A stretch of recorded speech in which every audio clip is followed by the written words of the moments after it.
প্রিয় খামারি ভাইয়েরা, এখানে আসার মূল উদ্দেশ্য খামারটা পরিদর্শন করা, খামারের কিছু সমস্যা আছে সেগুলো সলভ করা, আর এখানে যে কালোকে দেখতে পাচ্ছেন তার ফিজিক্যাল কন্ডিশন দেখতে আসা, যে তার গ্রোথ ঠিক মতো হচ্ছে কিনা বা তার মেডিসিন প্রোভাইড করা হয়েছে সেগুলো ঠিক মতো খাওয়াইছে কিনা।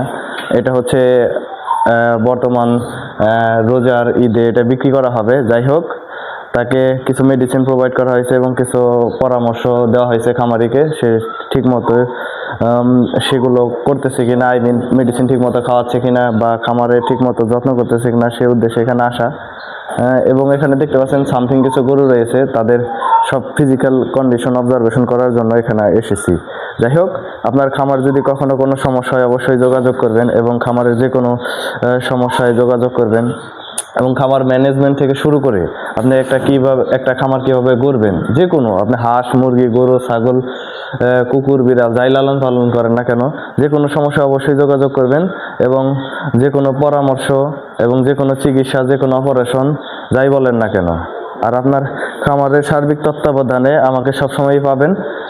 এবং সবার খামার জন্য অবশ্যই দোয়া করবেন। এবং আগামী যে রোজা, এই রোজার ঈদে আপনার যারা ফ্যাটেনিং প্রোগ্রামে ফেলিয়ে গরু মোটা তাজা করেছেন, তারা অবশ্যই তাদের জন্য দোয়া থাকবে যেন আপনারা পর্যাপ্ত পরিমাণ বেনিফিট লাভ করতে পারেন। যাই হোক, এই খামারের জন্য দোয়া করবেন এবং সকলের জন্য দোয়া করবেন।